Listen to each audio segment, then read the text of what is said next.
Assalamualaikum warahmatullahi wabarakatuh. Waalaikumsalam warahmatullahi wabarakatuh. Waalaikumsalam warahmatullahi wabarakatuh. Selamat pagi anak-anak. Bagaimana kabarnya hari ini? Sehat semua? Pagi Bu, Alhamdulillah sehat. Alhamdulillah ya, sehat. Kalian harus tetap semangat ya, walaupun kita masih belajar daring di rumah. Oke, harus tetap semangat. Nah, sebelum pembelajaran hari ini dimulai, baiknya kita berdoa terlebih dahulu. Oke, Ibu minta untuk Vio dipimpin doanya. Silahkan, Vio. Berdoa dimulai. Berdoa selesai. Oke, baik. Terima kasih, Violeta. Oke, baik anak-anak. Masih semangat ya hari ini? Sudah sarapan semuanya di rumah? Bu, Ya, Ibu. Sudah harus semangat terus dong walaupun kita masih belajar daring. Nah, agar lebih semangat, agar kalian tetap semangat, di sini Ibu mempunyai yel-yel. Ayo kita yel-yel terlebih dahulu ya. Ada yang udah tahu yel-yelnya? Tepuk semangat. Tahu, Ibu. sudah Oke, Bu. ayo. Kita bersama-sama tepuk semangat ya. Oke, Ya. tepuk semangat. Semangat.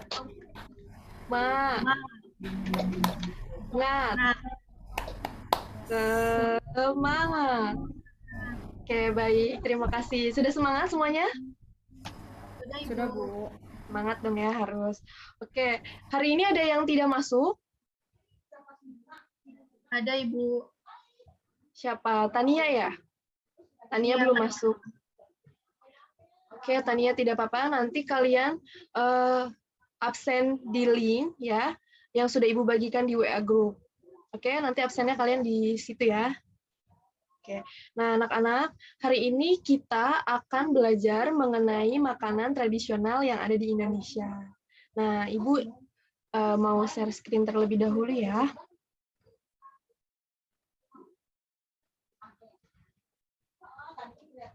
Oke, sudah terlihat? Sudah, Ibu. Sudah Bu.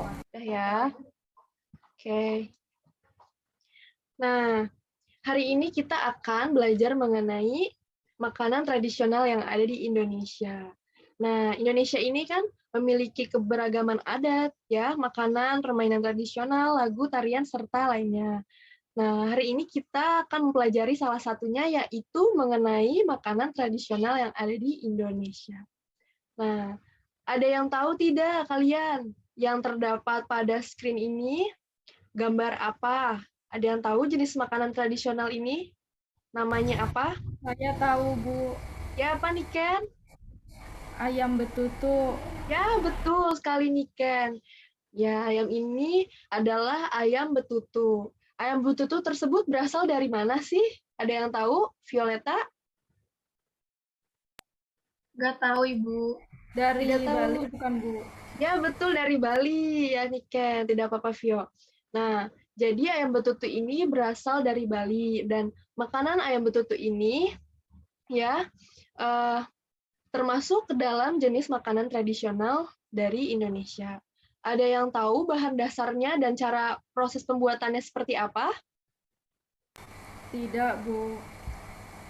Ya, jadi bahan dasarnya ini dari rempah-rempah ya yang berada di Bali. Oke. Makanan tradisional Indonesia ini membutuhkan waktu dalam mengolahnya dan mengolahnya pun harus ahli ya. Oke, hari ini kita akan belajar mengenai teks bacaan, yaitu tentang dodol Betawi Mak Salma. Nah, silahkan kalian baca terlebih dahulu ya teks tersebut. Oke, silahkan baca masing-masing. Sudah dibaca ya? Oke, sudah. Sudah Bu. Oke. Nah, hari ini kita akan belajar mengenai gagasan utama dan gagasan pendukung yang ada di dalam teks bacaan dodol Betawi Mak Salma tersebut. Nah, ada yang tahu gagasan utama itu apa? Silakan untuk Violeta dibaca, gagasan utama merupakan apa? Gagasan utama atau gagasan pokok adalah ide dasar atau sebuah inti pembahasan yang tertulis di dalam paragraf. Ya, baik. Ya, silakan selanjutnya Niken. Gagasan pendukung merupakan kalimat-kalimat yang fungsinya memberikan informasi tambahan dalam suatu teks. Nah, jadi ya gagasan utama ini yaitu ide dasar atau inti dari pembahasan yang ada di dalam teks paragraf bacaan. Sedangkan gagasan pendukung ya merupakan sebuah kalimat yang fungsinya memberikan informasi. Jadi sebuah kalimat yang memberikan sebuah informasi di dalam suatu teks tersebut. Nah, semuanya sudah paham? Paham? Oke, jika sudah paham, ada yang tahu gagasan pokok dari bacaan teks Dodol Betawi Mak Salma itu apa? Ayo, jika sudah paham, apa gagasan pokoknya? Silahkan dijawab.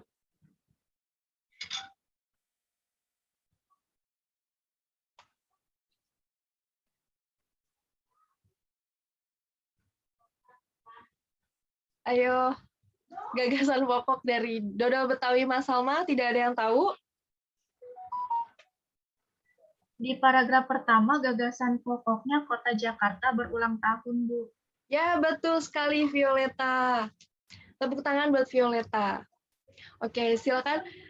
Niken, coba Niken, paragraf keduanya apa Niken? Gagasan utama dari paragraf keduanya Niken. Gagasan pokoknya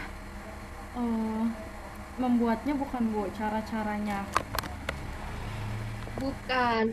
Jadi gagasan utama dari paragraf kedua itu, Mas Salma ini seorang yang pekerja keras, ya. Tidak apa-apa nih Ken. Oke, untuk gagasan pendukung, ada yang tahu di paragraf 3 gagasan pendukungnya apa sih? Gagasan pendukung paragraf 3 yaitu Masa Lama melibatkan tetangga dalam memenuhi pesanan dodol. Masa Lama ingin dodol Betawi dikenal, Masa Lama ingin warga juga melestarikan makanan tradisional, Bu. Oke, baik. Bagus, Vio. Betul ya.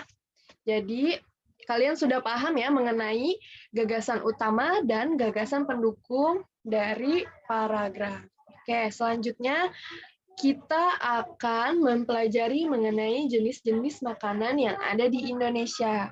Oke, untuk yang pertama. Yang pertama ini terdapat mie Aceh. Mie Aceh ada yang tahu dari mana? Dari Aceh. Ya, betul dari Aceh ya. Jadi mie Aceh ini merupakan salah satu Aceh ini merupakan salah satu provinsi di Indonesia yang terkenal dengan berbagai kuliner khas terbaik yang bahkan telah mendunia. Nah, nanti jika kalian berkunjung ke Aceh, tidak lengkap kalau misalkan kalian tidak mencicipi makanan mie Aceh ini. Nah, mie Aceh ini berasal dari bahan mie kuning ya, mie kuning tebal. Terus di dalamnya terdapat irisan-irisan daging yang disajikan dengan sup kari gurih yang pedas. Jadi mie Aceh ini rasanya tuh pedas-pedas kari. Oke, yang kedua ini ada rendang. Rendang dari Sumatera Barat, tepatnya Padang ya.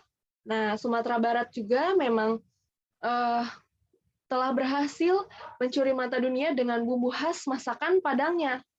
Salah satunya ini rendang Padang ini. Kalian bisa temui di rumah makan Padang ini jika kalian ingin mencicipinya ya. Oke, kemudian terdapat Bika Ambon. Di sini masih suka salah. Siapa yang suka bilang Bika Ambon dari Ambon? Ayo, siapa? Tidak ada ya. Jadi Bika Ambon ini bukan berasal dari Ambon, melainkan dari Sumatera Utara atau lebih tepatnya di Medan. Nah, jadi namanya saja Bika Ambon ya.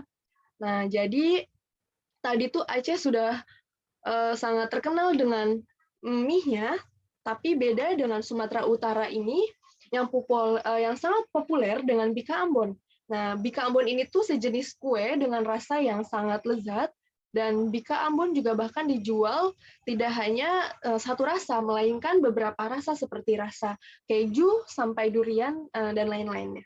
Nah, kemudian gulai patin. Gulai patin ini terdapat dari Jambi. Nah, makanan dari Jambi ini terkenalnya dengan gulai ikan patin ya.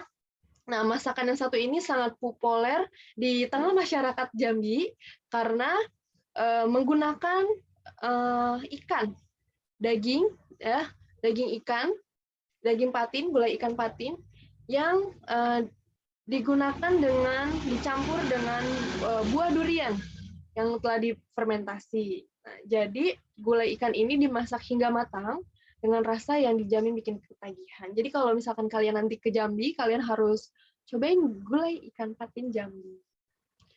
Nah, selanjutnya masih banyak ya dari daerah-daerah lain seperti sega jamblang, nasi pecel, lontong sayur, nasi krawu, nasi gudeg, dan lain-lain. Oke, jadi kita harus menghargainya ya, teman-teman. Oke, hari ini Ibu ingin kalian membuat tugas mencari di internet makanan-makanan tradisional yang ada di Indonesia. Silahkan kalian kerjakan ya, kalian tulis. Misalkan nasi pecel. Nasi pecel ini berasal dari mana? Kemudian misalkan dari Sumatera, dari mana, nanti kalian tulis di buku, kalian foto, nanti dikirimkan ke WA Group. Oke, semuanya mengerti? Mengerti, Ibu. Baik. Ibu ingin Silahkan bertanya. dikerjakan, nanti dikirim ke WA Group ya. Ibu ingin bertanya. Ya, kenapa nih, Ken? Silahkan. Waktunya sampai jam berapa, Bu? Waktunya 10 menit saja. Silahkan kalian cari 5 saja ya. Oke, baik. Sudah Baik, dimengerti Ibu. nih, Ken? Mengerti, Bu. Oke, baik. Silahkan dikerjakan.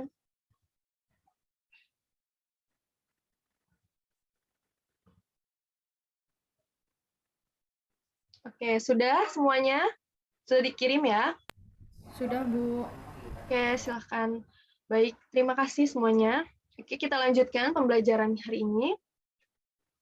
Nah, kalian kan tadi sudah menulis ya macam-macam jenis makanan khas daerah. Tadi Niken di grup sudah menuliskan mengenai nasi gudeg ya dari Jawa, betul Niken? Kemudian tadi Vio sudah menuliskan nasi uduk dari Sunda, dari rumahnya Vio ya di daerah Luiliang, Sunda, betul? Jawa Barat? Ibu. Iya, betul. Nah, ternyata bermacam-macam ya anak-anak jenis makanan khas daerah. Oke. Iya, betul ya. Jadi kita di sini harus bisa menghargainya ya, teman-teman. Oke, ada yang tahu cara menghargai dan melestarikan makanan daerah itu bagaimana?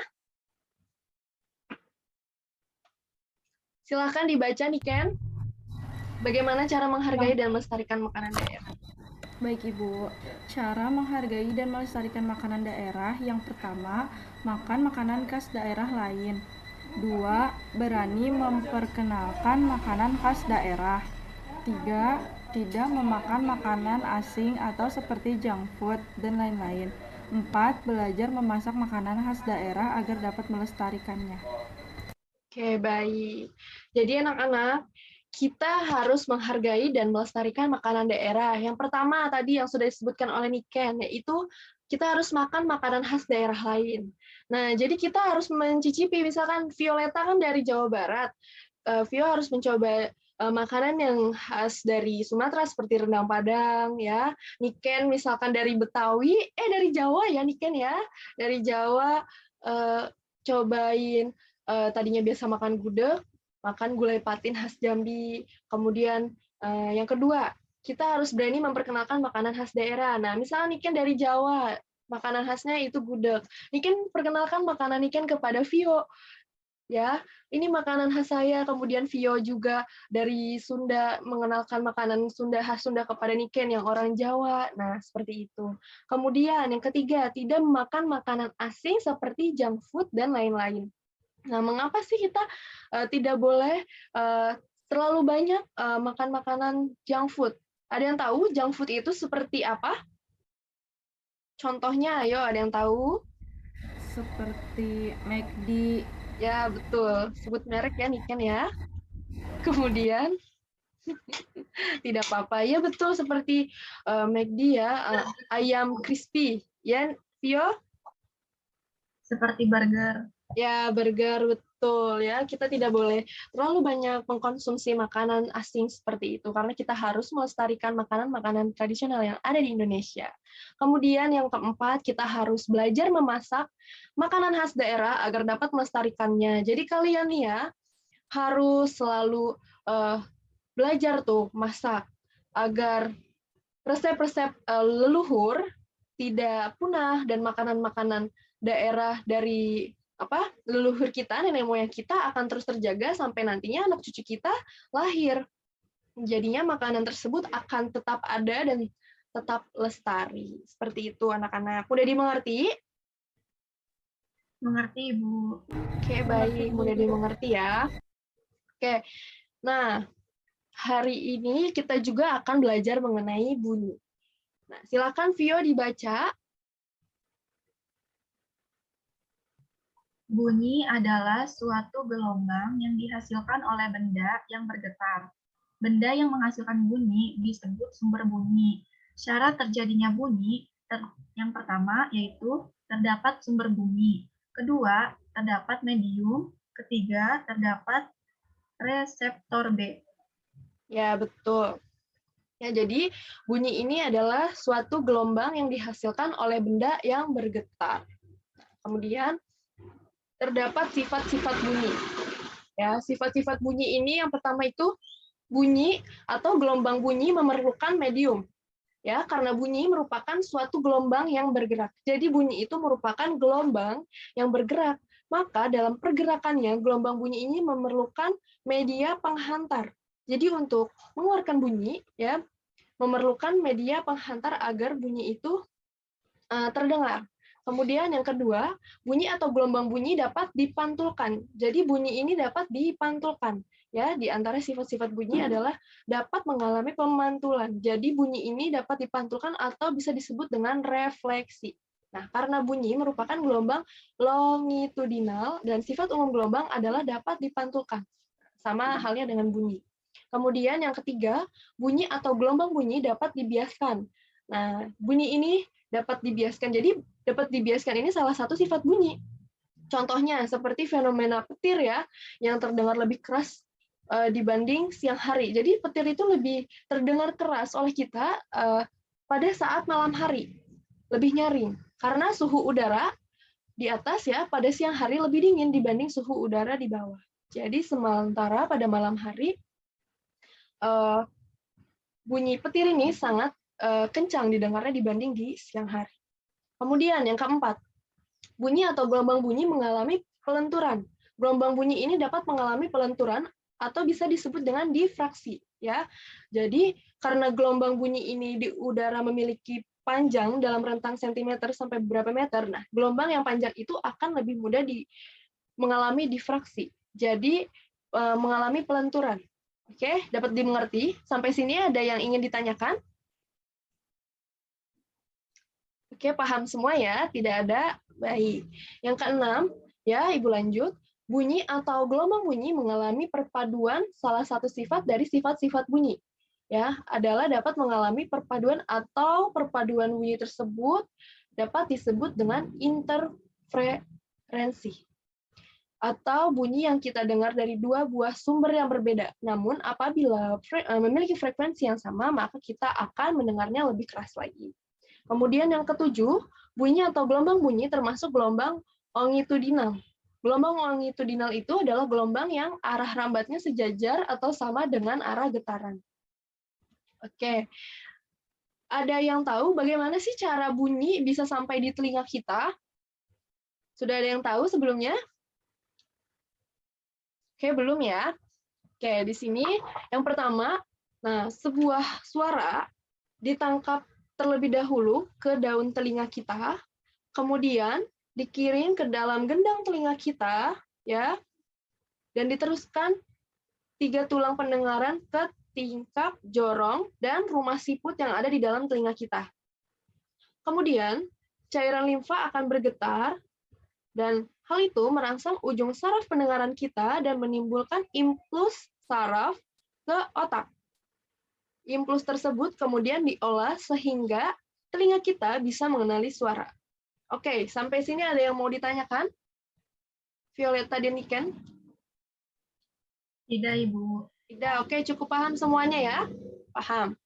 Oke. Bunyi ya sebagai sebuah gelombang memiliki sifat dapat dipantulkan dan diserap. Sudah ya tadi, kemudian bunyi akan dipantulkan dengan baik jika mengenai benda-benda yang keras seperti permukaan dinding batu, semen, besi, kaca, dan seng. Kemudian bunyi akan diserap jika mengenai benda-benda yang lunak seperti gabus, kapas, dan spons. Jadi bunyi dapat diserap oleh benda-benda lunak. Kemudian kalau yang benda-benda keras dapat dipantulkan seperti kalian di dalam ruangan yang kosong, tidak terdapat apa-apa, suara itu dapat dipantulkan seperti bergema. Ya, paham bergema? Oke, paham ya. Oke, selanjutnya bunyi ini dapat merambat melalui benda padat, cair, dan gas. Akan tetapi bunyi tidak dapat merambat pada ruang hampa. Dan bunyi dapat juga memantul dan menyerap. Nah, benda-benda yang memantulkan bunyi adalah kayu, kaca, dinding, besi. Dan benda-benda yang dapat menyerap bunyi adalah benda yang permukaannya lunak seperti karpet, goni, kertas, kain, busa, dan wol. Oke.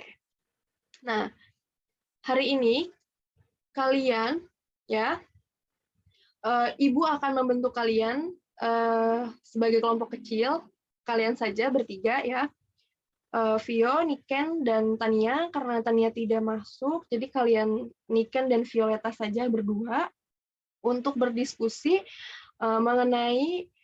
berdiskusi kelompok mengenai cepat rambat bunyi. Oke, silahkan dibuka WA grupnya. Nah, jadi hari ini kalian akan melakukan percobaan pemantulan dan penyerapan bunyi. Ya, sudah kalian lihat tugasnya di WA group. Oke, sudah ya. Nah, tujuan kalian hari ini yaitu akan membuktikan macam-macam bunyi pantul melalui percobaan terhadap bunyi benda-benda sederhana di dalam ruangan. Nah, alat dan bahannya, kalian sudah menyiapkan piring kaca, piring plastik, piring kaleng, gabus, 2 buah tabung kertas, beberapa buku, dan arloji yang berdetak. Kemudian langkah kerjanya, kalian harus menyusun 2 baris buku dengan ketinggian yang sama, kemudian letakkan tabung-tabung di atas buku dengan hati-hati, kemudian pegang arloji di telinga kalian, dengar baik-baik untuk meyakini bahwa kamu mendengar bunyi detak arloji tersebut, dan letakkan arloji ke dalam salah satu tabung dan dengarkan dari ujung tabung yang lain. Nah, di situ nanti kalian, apakah kalian dapat mendengar bunyi arloji tersebut atau tidak. Kemudian nanti kalian memegang piring atau benda di ujung tabung ya, dan kalian dapat mendengar bunyi detakan jarum tersebut. Boleh meminta bantuan orang tua di rumah masing-masing. Nanti yang tidak paham ya bisa ditanyakan ibu melalui di sini di Zoom atau melalui WA group. Oke. Untuk tugas kelompok ini ada yang masih belum paham, ada yang ingin ditanyakan? Silahkan. Sudah paham, Bu. Sudah paham semuanya? Sudah ya? Sudah. Oke.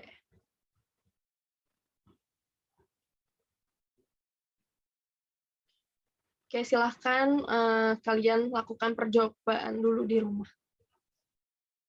Sudah ya? Sudah, waktunya sudah habis untuk melakukan percobaan.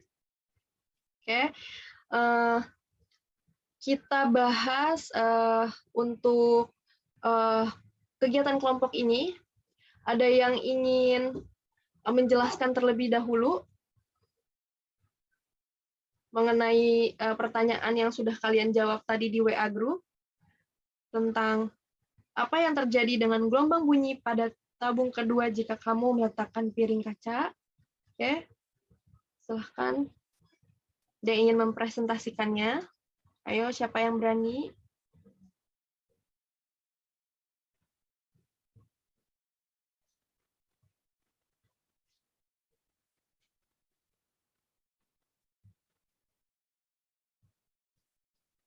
Ada yang berani? Tidak. Silakan Niken atau Violeta presentasikan hasil percobaannya di rumah.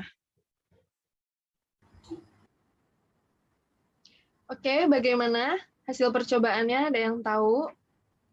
Silakan Violeta. Percobaan yang pertama yaitu gelombang bunyi akan dipantulkan saat menumbuk benda yang keras, seperti piring. Ya, Nah, kalau betul. selanjutnya, gelombang bunyi akan diserap saat menumbuk benda yang lunak, seperti gabus. Tuh. Oke, tepuk tangan buat Violeta. Selanjutnya, kesimpulan dari hasil percobaan kalian. Silakan Niken presentasikan gimana hasilnya. Baik, Ibu. Kesimpulannya, bunyi akan dipantulkan apabila mengenai benda keras dan diserap apabila mengenai benda yang empuk atau lunak. Ya, oke, bagus, betul. Tepuk tangan semuanya buat Niken. Oke, anak-anak.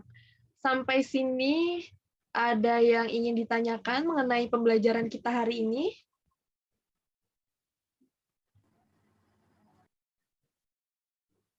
Tidak ada? Semuanya sudah paham ya untuk pembelajaran hari ini? Sudah paham? Oke, alhamdulillah kalau paham. Ya, coba ada yang bisa menyimpulkan pembelajaran kita hari ini? Hari ini kita belajar apa saja sih? Ada yang bisa menyimpulkan? Kita belajar tentang makanan-makanan khas daerah. Ya, betul. Kita belajar tentang gagasan pokok dan Ya, gagasan pendukung. ya, betul Niken. Tepuk tangan untuk Niken. Betul ya. Jadi anak-anak kita hari ini telah mempelajari mengenai makanan tradisional yang ada di Indonesia. Kemudian kita sudah mempelajari mengenai gagasan pokok dan gagasan pendukung yang ada di dalam paragraf serta mengenai bunyi. Pemantulan bunyi ya, kalian sudah melakukan percobaan. Oke, untuk pelajarannya sampai sini aja. Ya, tidak ada yang ditanyakan lagi, semuanya sudah paham. Betul? Sudah, Ibu. Oke. Nah, oke, cukup sekian pembelajaran hari ini. Semuanya sudah paham ya. Semoga pembelajaran kita hari ini kalian mengerti, paham. Oke, ya untuk menutup pembelajaran hari ini, alangkah baiknya kita menutup dengan berdoa bersama. Silahkan Niken Kurniawati dipimpin doanya. Bersiap, berdoa dimulai.